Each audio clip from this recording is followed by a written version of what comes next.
All my heroes are virtuous.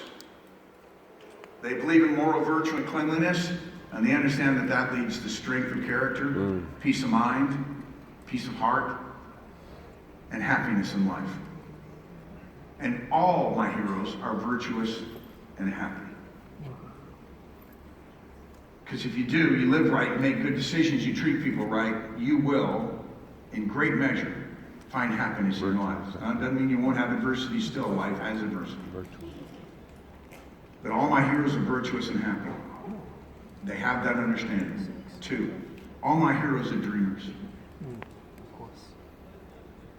See, I look at Jeff Levitan and I think the stuff he does with All for One. The stuff he does in dedication to his wife and his children. The Lord knew who he was sending to their home. That there was a woman there in Cam as a wife and a mother, and a husband and father there who could love and care and be dedicated to the safety and even the healing of autistic children. You know, all my heroes are virtuous that way. I look up to them that way. Number 2 again, all are dreamers. They're excited and pumped up about life. They see unlimited possibilities all around them. They see it in their business and they see it in their people. Unlimited possibilities all around them, in business and in their people. All of my heroes are dreamers. All of our heroes, number 3, are positive and optimistic. Doesn't mean every minute, right? We struggle still. But all my heroes stay positive overall and optimistic. They're positive and optimistic people. They see the good in their life. They count their blessings all the time. They're upbeat, and you know what? All my heroes smile easily. None of my heroes are stone-faced people, you know, that don't show that part. All right, they show it. They give that gift to their smile. So all my heroes are positive and optimistic people. Number 4, all my heroes have an incredible expectation of winning. You think of the major leaders here and who they are and what they stand for. And you'll find out that I have a number of heroes here in this organization. They know when the dust settles, they're going to end up on top. No matter what's going on, how crazy it is, it's going to work out.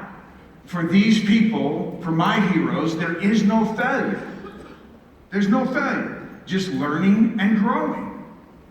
You run into stuff, you don't handle it just right, doesn't come out the way you want it to, you're going to handle it differently the next time. And you make sure there is a next time, and a next time, and a next time, and a next time, and you handle it better and better and better. And things just work out. See, there is no failure. There's just a process. Just a process of learning and growing. All my heroes have an incredible expectation of winning. Number 5, all my heroes know how to make a total commitment. They can't be my hero without that. Cindy said something to me last night. She says, I'm so glad Jeff hasn't kicked back. He's so important to this organization, he and Cam. Right? His vision for what can happen in the East Coast. His vision for unifying the hierarchy. His vision for the stuff that he wants to do in the months and years ahead. The things that he wants to do in his philanthropies and giving to the world. He's fully engaged. That energy means the world. And for us who look at that, we have just this boundless respect for people who know how to make a total commitment. They have a sense of purpose in their life. They have a sense of direction in their life, like he does and Cam does.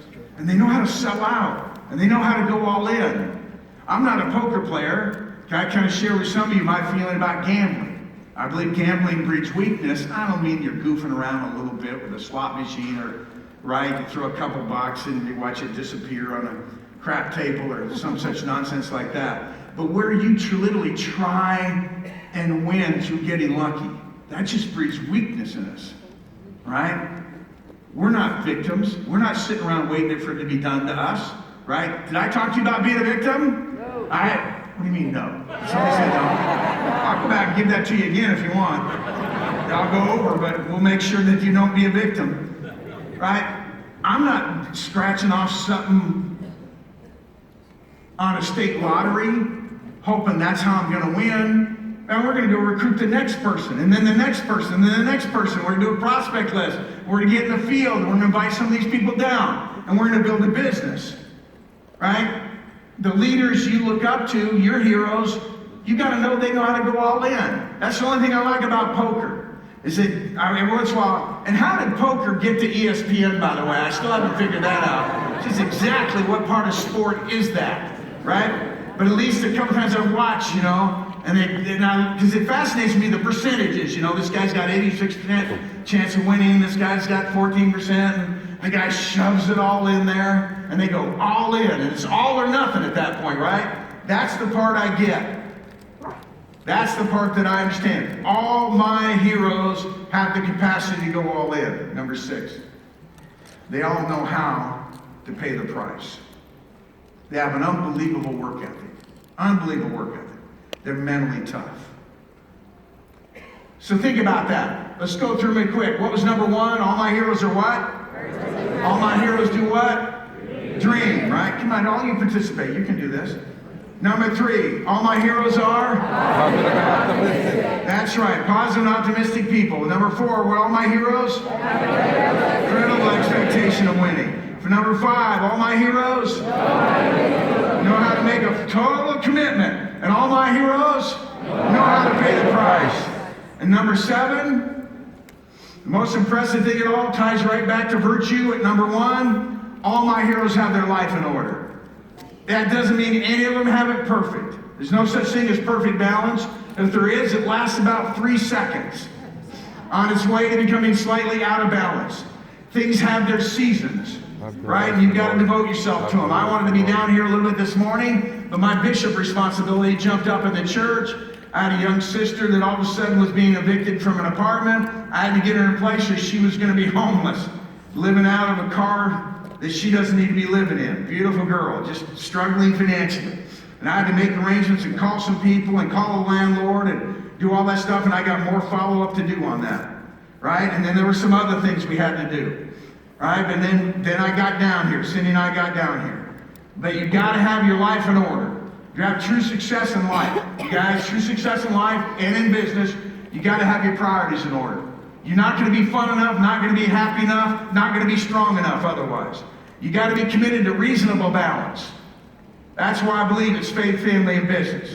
You can't spin 100 plays, but you can spin those 3 and spin them well. Also, all my heroes, as part of having their life in order, have financial discipline. They're not big show-offs. They're not blowing money here and there. They get their act together. They stay within themselves.